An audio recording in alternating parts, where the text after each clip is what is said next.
a Paula Sandoval, una educadora, ¿sí? Y investigadora de Chile, que, bueno, que viene a compartir un poco su voz en estas entrevistas que estamos realizando desde el Observatorio Latinoamericano de las Infancias, que lo que buscan estas entrevistas es recuperar este sentido que sale del corazón, ¿no? Por eso se llaman latidos, este ritmo que ha sido tan propio también de nuestra región, de formas de pensar más allá de la normalidad, la colonialidad y bueno, mucho de lo que seguramente vos, Paula, vas a encarnar con tu voz y con lo que tenés para compartirnos. Así que bueno, primero te damos las gracias por el tiempo, por aceptar a compartir este espacio con nosotros, por tu cariño y bueno, por acercarte también de una manera tan viva a esta red que vamos conformando.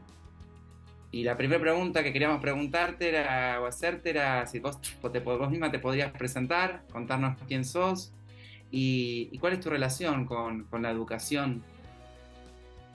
Perfecto, bueno, mucho gusto, gracias por la invitación, un honor. Me llamo Paula Sandoval Lenz, soy educadora diferencial, tengo una especialidad en déficit intelectual y también en las distintas dificultades de la comunicación. Llevo más de 30 años trabajando en educación y de las cosas que me gustaría como compartir con ustedes es la pasión de educar y de compartir en comunidades.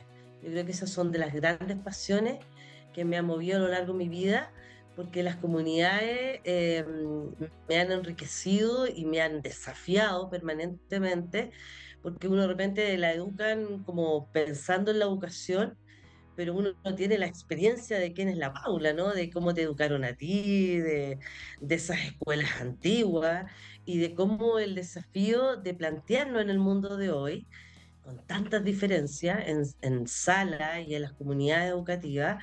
Así que ha sido un camino súper enriquecedor para mí ir descubriendo nuevas formas que incluso me han sorprendido a mí misma de verme desafiándome en mis propias diferencias, en mis diferencias con el otro y en la intención permanente de querer hacerlo desde el amor. ¿Te fijas?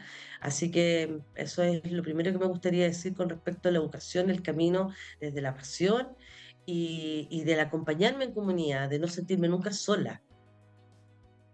Gracias, Paula, por ya emocionarnos con traer la pasión, el amor. Un poco estos diálogos buscan recuperar, como te decía al principio, lo simple, ¿no? Lo íntimo y lo que nos mueve, ¿no? Como ese primer sonido que sale del corazón, ese ritmo. Y bueno, desde ese lugar queremos preguntarte cómo ves a los niños en América Latina, cómo los ve Paula.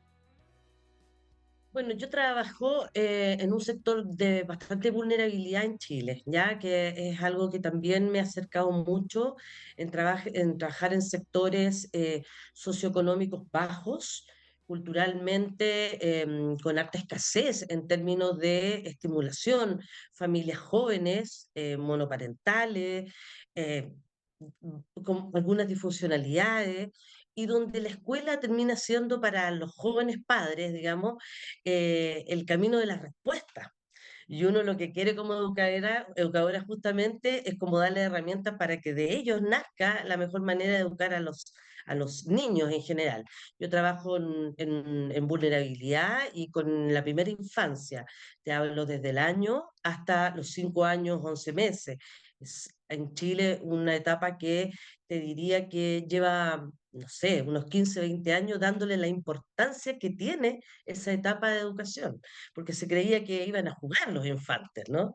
Ah, van a jugar y pasarla bien y por ahí que les enseñan los colores y unas cuantas cosas. Y hemos descubierto que es un mundo maravilloso, fundamental, de base, porque se trabaja en emociones, porque se trabaja el autoconocimiento.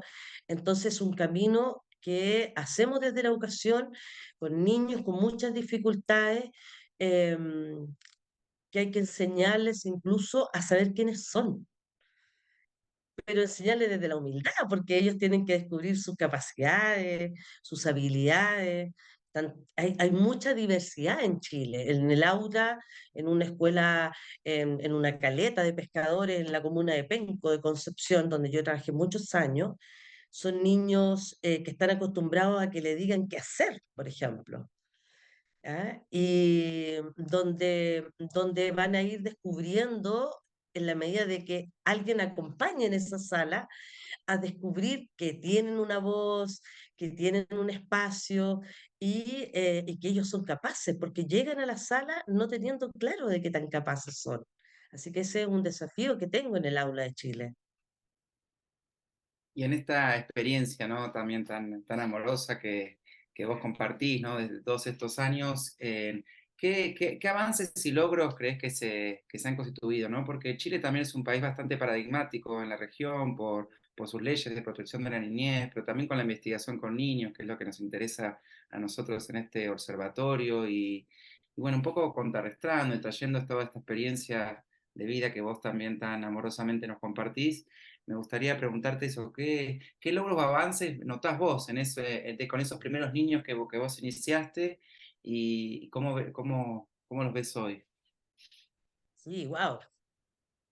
Conversaba otro día con una colega que ya lleva más o menos la misma cantidad de años que yo, y claro, iniciamos educando niños silenciosos, silentes, ¿no?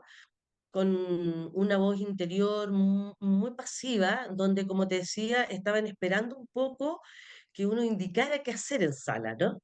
O que uno pudiera hacer una pauta, exactamente, llegan, saludan, juegan, cantan y se van un poco como, ¿qué hicieron en sala? Jugamos.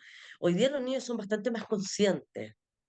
Hay mucha investigación acerca de iniciar las experiencias o estar con ellos, de descubrir quiénes son los niños. ¿Ah?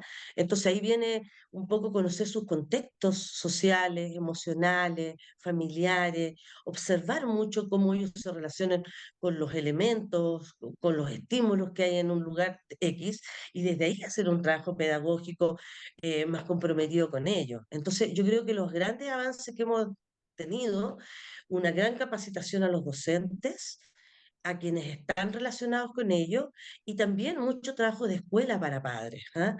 Esto de conversar con los papás, qué tipo de hijos queremos, qué tipo de escuela te gusta buscar en tu hijo. De repente hay pocas preguntas acerca de eso. Hay mucha capacitación del currículum, de cómo evaluarlo, pero poco de la conversación que se tiene con la familia acerca de lo que se espera de una escuela. ¿Ah? Porque por ahí los papás también le preguntan a uno, pero ¿qué tendrían que aprender? ¿Eh?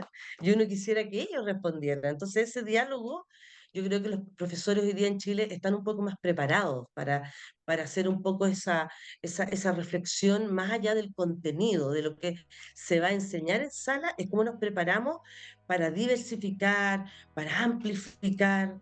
¿Ah? Para darle sentido, cosa que haya más aprendizaje significativo y el niño sea una parte importante en esta triada de la familia, el educador, ¿verdad? O la escuela, y el niño en toda su magnitud. Así que harta capacitación a los docentes, de todas maneras hay un cambio ahí, hay un paradigma. Claro. ¿Y cómo crees nosotros un poco el desafío que tenemos en este observatorio que estamos conformando a partir de redes, como te decíamos, de ir conversando con diferentes activistas, educadores, investigadores de América Latina? Tiene que ver con, bueno, con pensar la investigación con niños. ¿Cómo te imaginás que podríamos investigar con niños? En base a tu práctica, tu experiencia y tu modo de Hay ver. un mundo informativo, ¿ah? Hay un mundo informativo. Hoy día los niños, los jóvenes, ¿no es cierto?, tienen mucha más información. Hay un tema de tecnologías que se pueden aprovechar de muy buena manera y no verlo de una sola forma de canalizar, porque claro, son niños que se manejan súper bien, con muchos estímulos a la vez, entonces cómo se canaliza adecuadamente. Yo creo que hay un tema informativo, tecnológico muy interesante que se podría transformar en algo mucho más provechoso para ellos y para quienes estamos con ellos. Eh, Me gusta mucho pensar en una educación donde lo socioemocional es mucho más importante que el contenido más duro. ¿Ah? En Chile estamos muy, muy preocupados de los aprestos de matemática, de que se maneje súper bien el lenguaje, ¿ah? Como aprendizaje adquirido y que le dan un valor social y que hay detrás una cosa emotiva, una cosa, eh, yo te diría como de identificación, que creo que es muy importante y que lo abordamos poco, como que le damos socialmente un valor, como que si el niño viene y aprende a jugar, pareciera no relevante. ¿Ah? Y por Dios que aprender a jugar, a decir que me gusta, a entender cómo es la regla, a que te doy el turno, algo tan básico, es como un mundo porque te permite ser pluralista, desde muy pequeño entender las diferencias en una misma sala, el niño que le cuesta aprender a leer, al niño que tiene dificultades motrices, está en la misma sala que yo, que soy súper motriz, entonces ¿cómo lo hago? ¿Te fijas?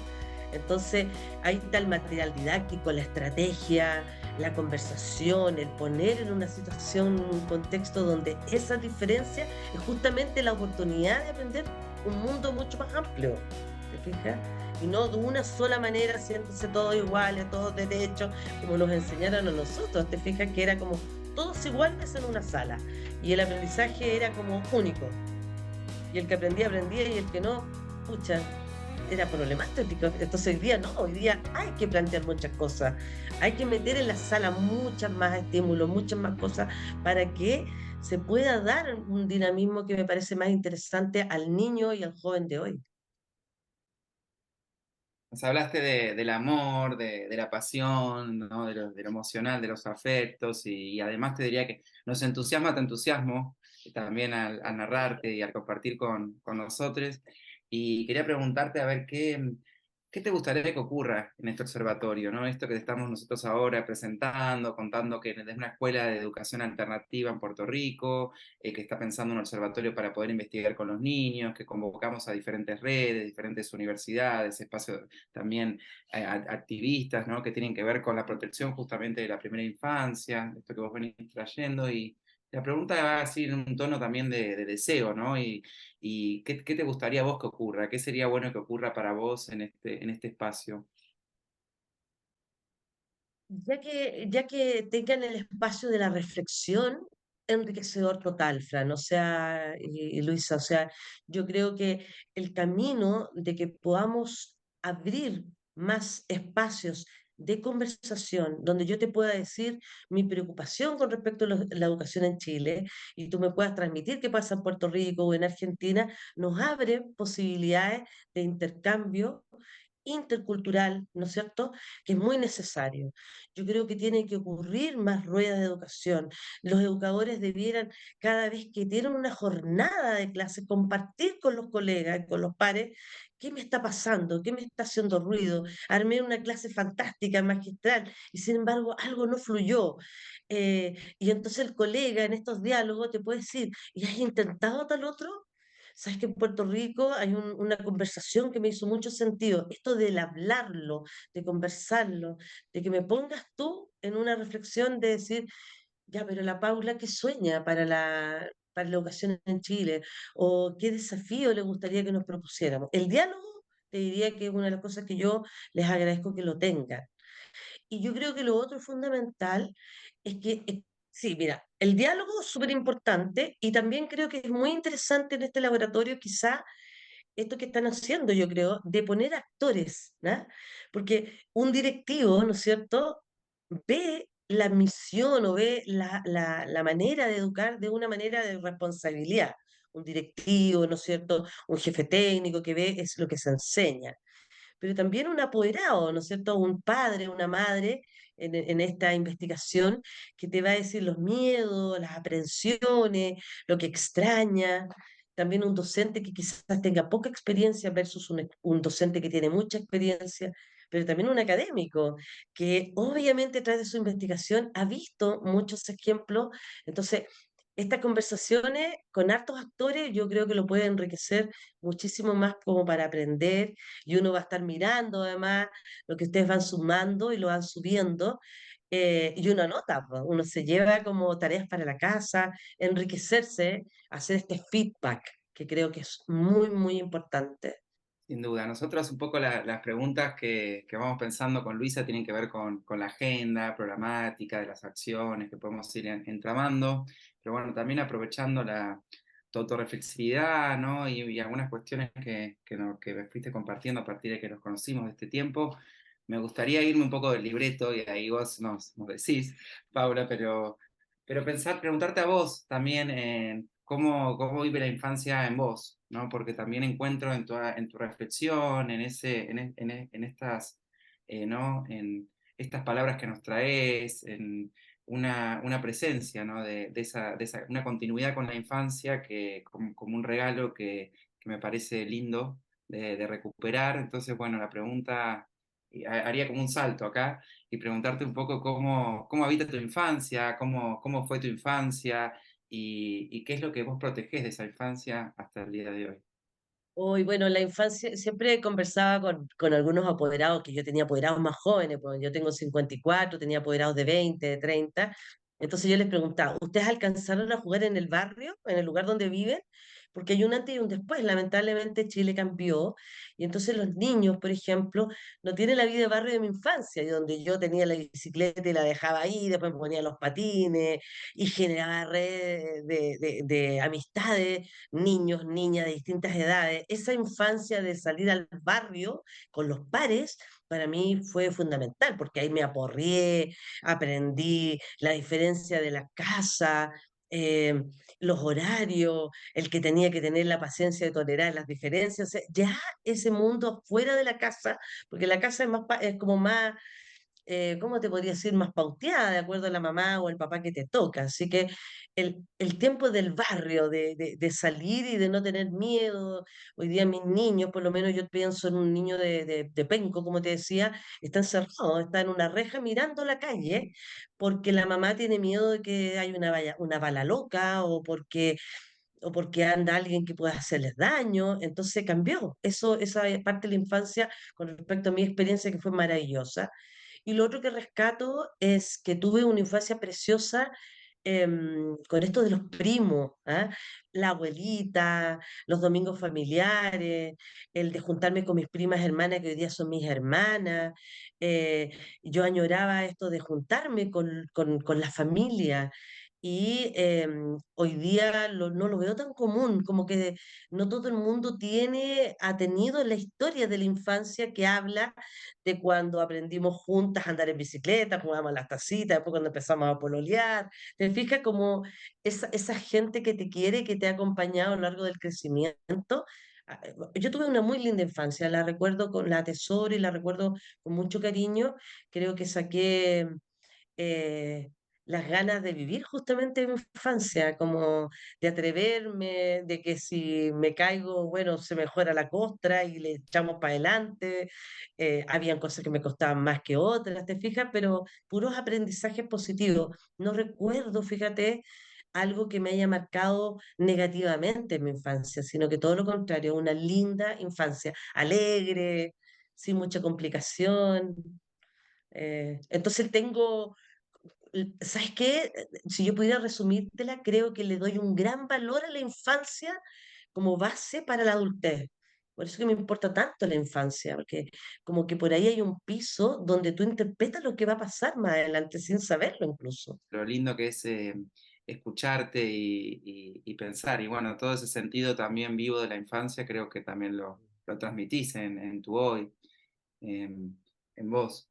No sé si Luisa quiere comentar algo más. De mi parte es agradecerte, por ahí ahora hacemos otra ronda más de reflexiones, pero es agradecerte este tiempo, agradecerte esta sensibilidad, ¿no? También de mirarse, de mirar al otro, esa predisposición, ¿no? Creo que también la infancia tiene que ver con ser investigadores, ¿no? Que todos los niños habitan la investigación de este mundo y bueno, ese es ese espíritu, ¿no? O ese sonido es el primero que me resuena al escucharte y me da me motiva a seguir pensando en estas redes, a contarte con Luisa que estamos, bueno, haciendo un montón de proyectos. Por un lado, tienen que ver con pensar conferencias, ¿no? Con pensar informes diagnósticos, de cómo pensar la investigación con niños, pero sobre todo nos interesa trabajar, como vos decías, en territorio, ¿no? En el diálogo, en el intercambio. Así que también en abrirte las puertas de este espacio para que pensemos proyectos juntos.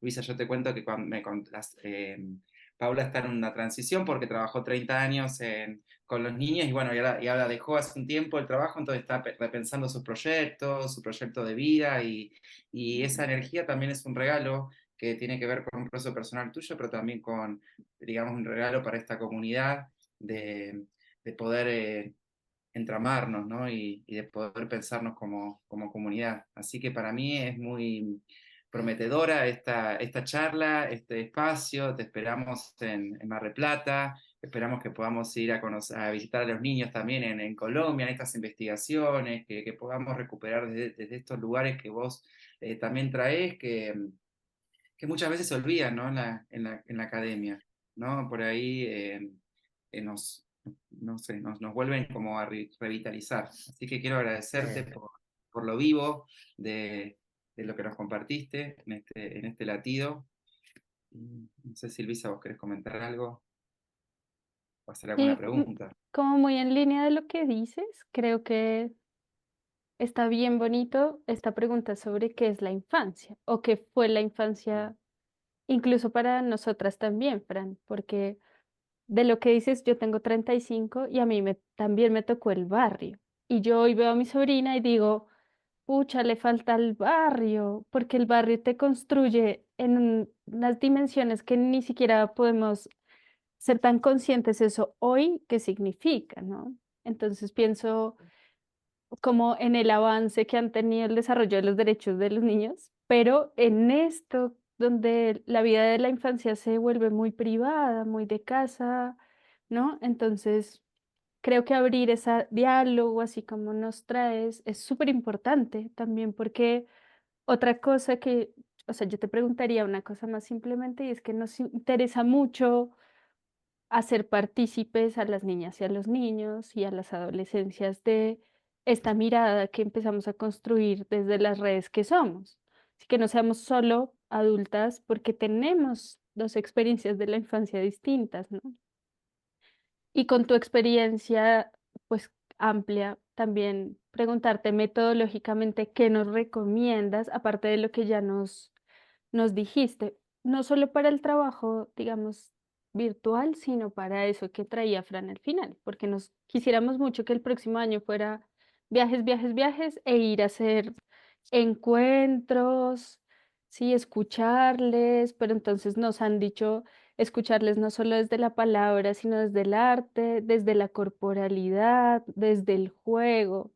Todo eso nos viene fantástico. sí. Es que la apuntaste, justamente Luisa, yo te agradezco que hayas interpretado súper bien eso del barrio, porque tiene que ver un poco con eso. Hay una recuperación, fíjate que después de la pandemia, por lo menos en Chile nos pasó, que después de la pandemia nos dimos cuenta a raíz del sobreabuso de las pantallas y de niños que estaban encerrados por una cosa pandémica, pero además muy pegados en el celular o en el iPad o en una pantalla, con mucho sedentarismo, llegaron niños que esencialmente en una etapa motriz no sabían moverse. Fue brutal, te lo digo en serio. Y cuando digo no sabían moverse, me refiero a que no saben cosas básicas, de saltar, de tomar un balón, de cosas que tú sabes que la motricidad es como dentro de lo primero para el desarrollo cognitivo. O sea, Claro. si yo quiero desarrollar lenguaje o comunicación, es súper importante que ese ser sepa cómo moverse, sepa identificar, sentirse. Entonces, hay un trabajo de recuperar lo más esencial, el canto, el baile, la risa, las sensaciones, el desarrollo de las memorias, de las percepciones, o sea, volver a algo tan básico como juguemos, ¿dónde es arriba? ¿Qué es arriba? No arriba de la posición, de yo sentirme arriba, ¿ah? Ujú, Todos arriba de un no sé qué, todos abajo, eso motriz, ¿sabes esto que cambió? Como que los niños, ¡ah, me muevo! De verdad que me puedo mover. Hay algunos que se dan cuenta que se movían más torpe y entonces empezaron a desafiar.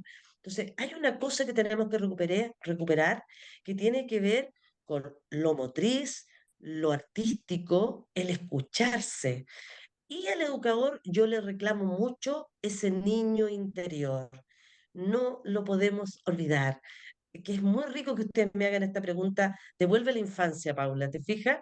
Porque recupero a esa Paula que jugó en el barrio y que entonces voy a buscar la manera a este niño que por una realidad que no puedo cambiar hoy día quizá, pero voy a buscar la manera de compartir esa Paula niña, de jugar, de llevar el barrio a la sala, de llevar el Ujú, barrio haciendo redes con otra escuela.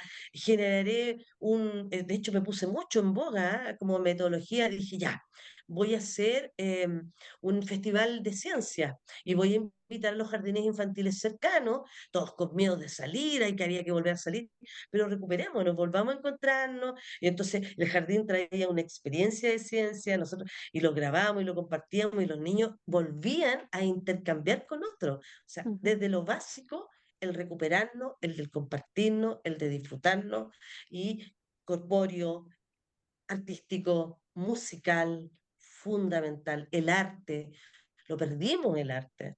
O sea, un niño de 4 o 5 años saque los cuadernos, la caligrafía, yo iría a lo más orgánico, ¿ah? Porque es lo vital, el niño necesita eso.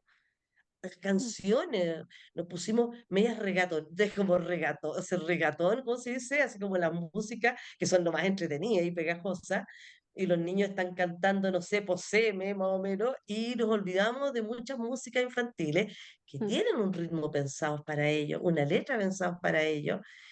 Por algo es que se crearon canciones y música infantiles para llegar luego al reggaetón o a lo que sea. Entonces, volver a retomar algo más desde por lo menos la primera infancia que la rescato y escuchar.